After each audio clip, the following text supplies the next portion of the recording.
More often than not, the jagged scythe of the free market dictates what most people are willing to pay for products, motorcycles included. But every so often, there are bikes that defy this convention, offering less at a much higher price point. Whether it is because of premium brand notoriety, a high-spec limited edition model, or just plain arrogance, there are many bikes that offer really poor bang for your buck when you actually break it down. So hold on tight to your pocketbooks, because without further ado, let's take a look at 10 of the worst bang for buck motorcycles you can buy. Harley-Davidson! You know we were going to start off with this one, is a company that's known for emptying the wallets of hundreds of dentists and lawyers around the country. You're probably just having a midlife crisis. Scraping the pocket linings until no penny is left in their children's college funds, most riders would scoff at the $25,000 price tag dangling off the handlebar of a big air-cooled bagger hanging out on the dealership floor. You know what the meme says? Yesterday's technology at tomorrow's prices. Harley-Davidson. But we're not even talking about the regular road glide or street glide touring models. No, these actually look like quite a bargain when you look at Harley-Davidson CVO models. Yes, the CVO, which stands for cash value is outrageous. One of these CVO models, which are the premium custom trims found on street glides, road glides, and now even the Pan America adventure bike, go for a cool 45 G's. Literally $45,000, and people buy them.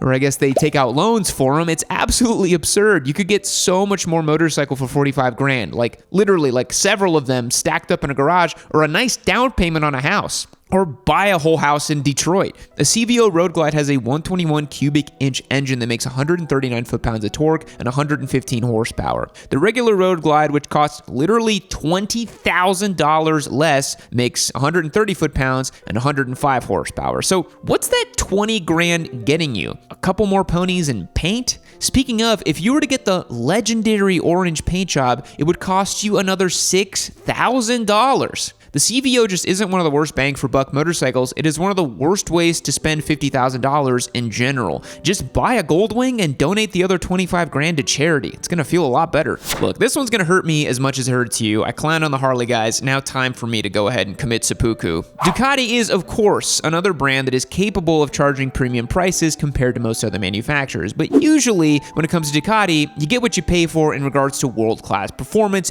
beautifully designed machines, and unequivocal brand cachet. But sometimes, when you take a step back and wipe away the marinara sauce from your visor, you start to realize it doesn't really add up. The motorcycle in question today is the Ducati DesertX. I really like this bike. I do. I almost bought one. That's how much I like it. But upon closer inspection, it's easy to realize you might not be getting the best deal possible. The DesertX checks many of the middleweight adventure bike boxes. 937cc Testa Stretta V twin, 110 horsepower, 68 foot-pounds of torque, ride modes, quick shifter, all that good stuff. And it runs about 18 grand, which is a little bit steep. You could get a KTM 890 Adventure R, which is comparable in just about every way, for 15 grand, or the 790 Adventure for about 11. From Honda, the Africa Twin can be had for $15,000 in base trim, or even the Transalp costing less than $10,000. Yes, you'd be down 25 horsepower and you lose cruise control and tubeless wheels, but you'd have $8,000 extra dollars to play with. With all that being said, I really do like the DesertX, but the adventure bike market is so heavily saturated, it's kind of hard to make a case for itself. We can get a very similar bike for quite a bit less.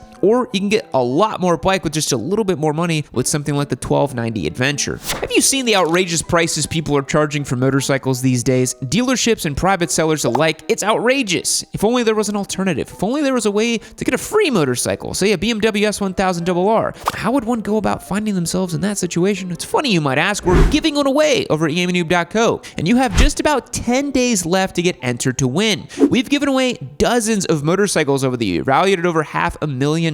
How is this even possible? Through the support of fans just like you. We've been doing it for 5 years now. Becoming a member at eamynoob.co is the best way to support what we do here. Not only will you earn automatic giveaway entries, you'll also gain access to our Discord server and exclusive content. Have you ever thought, man, Papa Yam is getting soft over the years? Well, becoming a member, joining the Discord, and signing up for our newsletter, you will gain access to as much unbridled, outrageous, not safe for work, not safe for YouTube motorcycle content you could ever want. Plus, you could win an S1000RR. Come on! The BMW giveaway ends on March 29th, and I will be selecting a winner in mid-April, so keep your eyes peeled. And if you're watching this and you haven't checked it out yet, I implore you to do so. let's get back to the show. It's pretty easy to poke fun at Italian manufacturers, so let's just stay on that path for a minute. What's the deal with MV Agusta? The Brutale RR has a 798cc triple that makes 140 horsepower and costs a few $1,000s shy of $20,000. The Street Triple 765R from Triumph makes 118 horsepower with its 765cc 3-cylinder engine and costs just $10,200.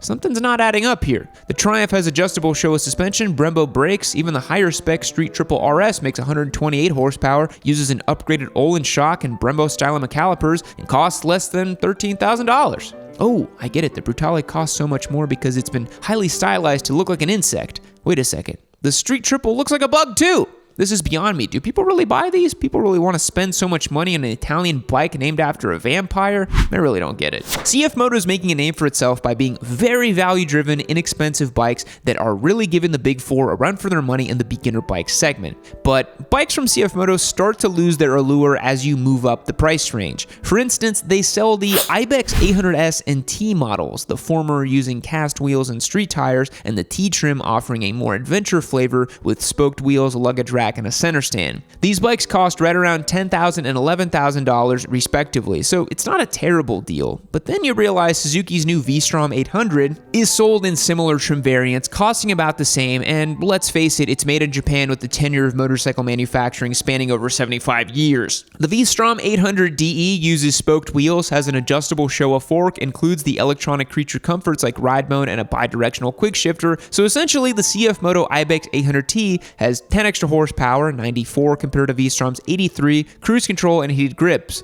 But otherwise, the bikes are pretty neck and neck. Except the CF Moto is the CF Moto. Not to say they make bad bikes, but with the price upwards of 11 grand, the lack of dealer network and aftermarket support, brand recognition, and diminished resale value are all starting to become glaringly obvious. Here's a classic one for you guys. The Honda CBR 500R. Why? People always ask about it, and they always want me to review it. They think it's a great beginner bike because it's bigger than the 300s and the 400s, but really, just get a Ninja 400. The CBR 500R makes marginally more power and is 60 pounds heavier. 60 pounds! That's a lot. Plus, it costs $7,300 MSRP. That's $2,000 more than a Ninja 400 without ABS and $1,600 less than one with ABS. The only reason it would make even sense to consider a CBR 500R is if you're a much bigger person, like 6 foot plus, but at that point, you probably wouldn't be super comfortable on any fully fared bike anyways, so just get something else. And the rant. Okay, drum roll please. You guys ready? Motorcycle number 6 on the list. Remember when I used to have one of these? I don't know why I stopped doing that. Well, number 6, we have the Suzuki Hayabusa. What? What did he say?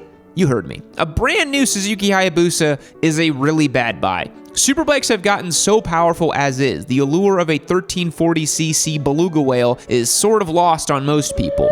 Gen 1 Busa, now that's a whole different story. That is a fine vintage, my friend, back when the Busa was truly ugly and best suited for turbocharging with its low compression engine. Then over the years, they increased the compression in the engine and tried to make it less hideous, which in turn just made it lose all of that Busa magic. So today, the Busa makes just 190 horsepower and 110 foot-pounds of torque and weighs a whopping 582 pounds. A Gen 3 Busa is going to run you 19 grand or 19,600 for a 25th anniversary model. I think the Hayabusa and the open class superbike in general is really a product of another era. And as normal leader bikes or hyper naked bikes are all making insane amounts of power, the price of a 600-pound Busa really isn't justified anymore. Is 150 extra pounds really worth an additional 30 foot-pounds of torque compared to a normal leader bike? Not really. And since we're breaking hearts, let's just keep the momentum going. Another one of the worst bang for buck motorcycles is the Kawasaki H2. Can you believe it? You're hearing me correctly, but wait a darn minute. The H2 is only a bad buy because the ZH2 exists. If it weren't for the ZH2, I would recommend anyone pay whatever it costs to purchase a factory supercharged sport bike.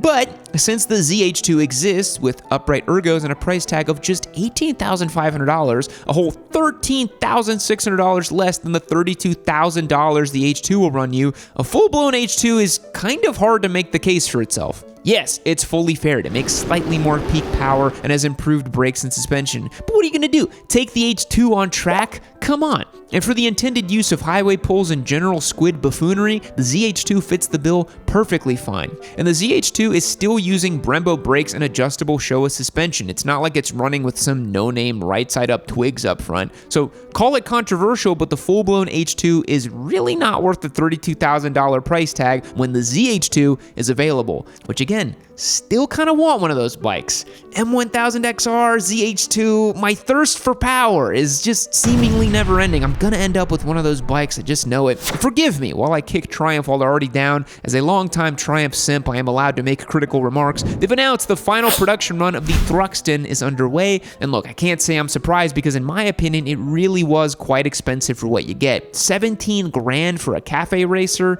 Let's not say we did. It's got a steel cradle frame. How agile can it really be? Yeah, it's got an adjustable Showa fork, a fully adjustable Öhlins shock, and Brembo calipers, but it also makes just 103 horsepower from a 1200cc engine. It's like, what are we trying to prove here? You don't buy a Thruxton to race, you buy it to look cool as you pull up to buy an expensive coffee. But at that rate, just get a normal Bonneville if you're in for the style. Or if you want sporty performance, get the Speed 1200, which is a fantastic bike. I did a whole review on that one. Really good. Or if you want actual sporty performance, get any sport bike that 17 grand would get you. Or get a Speed 776.5 and a Royal Enfield Continental GT. That'll run you about 17 grand. And you could go fast on one and look cool and stylish on the other. I don't know, the Thruxton just never made much sense to me. As cool as it is and as nice as it was to ride. And now that it's being discontinued, you can just go buy an even more expensive version from Norton. BMW is a company that can really charge whatever they want. It seems that Beamer simps aren't ones to cross-shop when it comes to their motorcycles. Oh, this bike has rock and roll mode. Shoot, 30 grand sounds like a bargain to me. Pretty much all of their heritage models confuse me. And the R18 is bad bang for buck because I wouldn't pay a single dollar to own this thing. And even the R9T and the new R12 great name BMW, seem like robbery. 16 grand base with options up to 28,000 bucks for a bike with a tractor engine? How the hell are inline fours considering to be outdated and waning in popularity, yet BMW puts air-cooled boxers and everything and still charges $700 for an oil change? What the hell is going on here? There's so many other bikes in the neo-retro category that seem to be a better buy. You get a Bonneville T120 or a Triumph Scrambler or a Ducati Scrambler, an XSR 900 or countless other. BMW boxers are just not for me. It just doesn't do it for me, you know? Really doesn't. Not a fan. And since we're on the topic of air-cooled dinosaurs, the last bike on the list today is the Kawasaki W800. You think of the W800 and you think of a charming little air-cooled retro bike that harkens back to a different era of motorcycling. And then you pull it up on Kawasaki's websites and you see that they're charging $10,400 for one of these suckers. Talk about paying today's prices for yesterday's technology. This thing doesn't even have a 6-speed gearbox. It's got a cradle frame and air-cooled engine that makes 48 horsepower and weighs 500 pounds. At that rate, just get a Royal Enfield. You're essentially getting a Royal Enfield with the Kawasaki logo on it. It's kind of weird they even make this bike still. If you want a W800, just find a used one for like 5 grand. I see them pretty frequently and had no clue Kawasaki was asking over $10,000 for a new one. That is crazy for me. Hard pass. Thanks for watching all the way to the end. I hope I didn't offend anyone who bought one of these bikes too badly. All bikes are awesome at the end of the day, and these ill-advised purchase decisions are ultimately between you, your God, and your financial advisor. Who am I to judge? I'm just a disembodied voice on the internet, and I may or may not be a dog. If you like what we do here on YouTube, I highly encourage you to go to GamingNoob.com and become a member to access our Discord community, get exclusive content, and earn motorcycle giveaway entries. Subscribe to our newsletter while you're at it and enjoy the best uncensored motorcycle content that is just too spicy for YouTube. Thanks again for watching. Have a good one. Fact: if the average night's sleep is 8 hours or 1/3 of a day, one sleeps for 1/3 of one's life. If you live, say, 75 years, that's 25 years asleep, or 9,125 days. Sounds pretty good to me. I love getting good sleep. Goodbye. Wake up! You're dreaming! You're dreaming! Wake up! Wake up! Wake up! None of this is real! None of it's real! None of it's real! Wake up! Keep watching Amy Noob.